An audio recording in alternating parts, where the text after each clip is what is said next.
हिंदू पंचांग के अनुसार हरतालिका तीज भाद्रपद मास के शुक्ल पक्ष की तृतीया तिथि को मनाई जाती है। इस दिन सुहागिन महिलाएं अपने पति की लंबी आयु और सुख समृद्धि के लिए व्रत रखती हैं। साथ ही ये व्रत निराहार और निर्जला किया जाता है और अगले दिन पूजन के पश्चात ही व्रत संपन्न होता है। मान्यता यह है कि इस व्रत के करने के बाद माता पार्वती को भगवान शिव पति के रूप में मिले थे। इस दिन व्रत करने से भगवान शिव और माता पार्वती प्रसन्न हो सुहागनों को अखंड सौभाग्य का आशीर्वाद देती हैं। इस दिन व्रत करने वाली स्त्रियां सूर्योदय से पूर्व ही उठ जाती हैं और नहा धोकर पूरा श्रृंगार करती हैं। पूजन के लिए केलों के पत्तों से मंडप सजाकर गौरी शंकर की प्रतिमा स्थापित की जाती है। इसके साथ भजन कीर्तन करते हुए जागरण कर आरती की जाती है और शिव विवाह की कथा सुनाई जाती है। हरतालिका तीज को कर्नाटक, आंध्र प्रदेश व तमिलनाडु में गौरी हब्बा के नाम से जाना जाता है। यह त्यौहार माता गौरी का आशीर्वाद प्राप्त करने के लिए एक महत्वपूर्ण दिन के रूप में पूजा जाता है।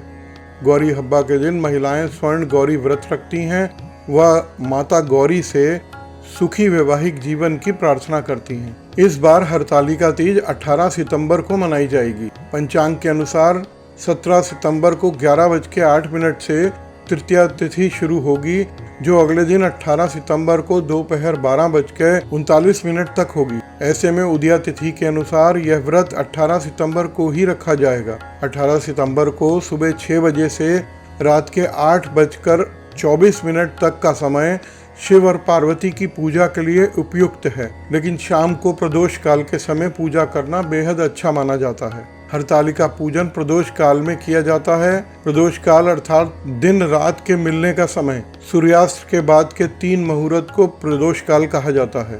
हरतालिका पूजन के लिए शिव, पार्वती, गणेश एवं रिद्धि सिद्धि जी की प्रतिमा बालू, रेत अथवा काली मिट्टी से बनाई जाती है। विविध पुष्पों से सजाकर उसके भीतर रंगोली डालकर उस पर चौकी रखी जाती है। चौकी पर एक अष्टदल बनाकर उस पर थाल रखते हैं। उस थाल में केलों के पत्ते को रखते हैं। सभी प्रतिमाओं को केलों के पत्तों पर रखा जाता है। सर्वप्रथम शुद्ध घी का दीप जलाएं। तत्पश्चात दाहिने हाथ में अक्षत, रोली, बेलपत्र, मूंग, फूल और पानी लेकर इस मंत्र से संकल्प करें। उमा महेश्वर सायुज्यये सिद्धये हरतालिका व्रत महम करिष्ये। इसके बाद कलश के ऊपर नारियल रख लाल कलावा बांधकर पूजन किया जाता है। कुमकुम, हल्दी, चावल, पुष्प चढ़ाकर विधिवत पूजन होता है। कलश के बाद गणेश जी की पूजा की जाती है। इसके बाद शिव जी की पूजा की जाती है। फिर माता गौरी की पूजा की जाती है। उन्हें संपूर्ण श्रृंगार चढ़ाया जाता है। इसके बाद अन्य देवताओं का आवाहन कर षोडशोपचार पूजन किया जाता है। इसके बाद हरतालिका व्रत की कथा पढ़ी जाती है, जिसके पश्चात आरती की जाती है। इस दिन महिलाएं रात्रि जागरण भी करती हैं और कथा पूजन के साथ कीर्तन करती हैं।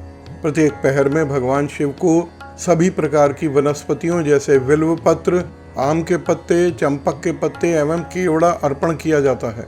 आरती और स्तोत्र द्वारा आराधना की जाती है। हरतालिका व्रत का नियम है कि इसे एक बार आरंभ करके छोड़ा नहीं जा सकता। प्रायः अंतिम पूजा के बाद माता गौरी को जो सिंदूर चढ़ाया जाता है, उस सिंदूर से सुहागन स्त्री सुहाग लेती हैं। ककड़ी एवं हलवे का भोग लगाया जाता है। उसी ककड़ी को खाकर उपवास तोड़ा जाता है। अंत में सभी सामग्री को एकत्र कर पवित्र नदी एवं कुंड में विसर्जित किया जाता है। भगवती उमा की पूजा के लिए ये मंत्र बोलना चाहिए। ओम उमाय नमः, ओम पार्वते नमः, ओम जगद्धात्रये नमः, ओम जगत प्रतिष्ठये नमः, ओम शांति रूपणे नमः तथा भगवान शिव की आराधना इन मंत्रों से करनी चाहिए। ओम हराय नमः, ओम महेश्वराय नमः, ओम शंभवे नमः, ओम शूलपाणये नमः, ओम पिनाक वृषे नमः, ओम शिवाय नमः, ओम पशुपतये नमः, ओम महादेवाय नमः। लिंग पुराण की एक कथा के अनुसार मां पार्वती ने अपने पूर्व जन्म में भगवान शंकर को शिव रूप में प्राप्त करने के लिए हिमालय पर गंगा तट पर अपनी बाल्यावस्था में अधोमुखी होकर घोर तप किया। इस दौरान उन्होंने अन्न का सेवन नहीं किया। काफी समय सूखे पत्ते चबा के काटी।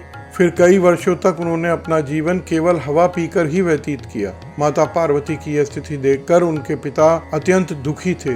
इसी दौरान एक दिन महर्षि नारद भगवान विष्णु की ओर से पार्वती जी के विवाह का प्रस्ताव लेकर माता पार्वती के पिता के पास पहुंचे, जिसे उन्होंने सहर्ष ही स्वीकार कर लिया।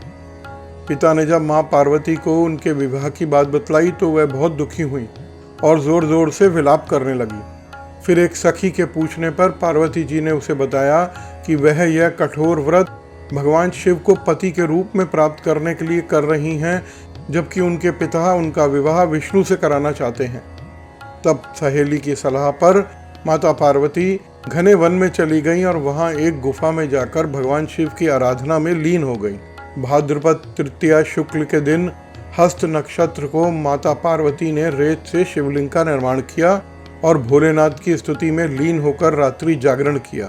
तब माता पार्वती के इस कठोर तपस्या से प्रसन्न हो भगवान शिव ने उन्हें दर्शन दिए और इच्छानुसार उनको अपनी पत्नी के रूप में स्वीकार किया। ऐसी मान्यता है कि इस दिन जो महिलाएं विधि विधान पूर्वक पूर्व निष्ठा से इस व्रत को करती हैं, वह अपने मन के अनुरूप पति को प्राप्त करती हैं।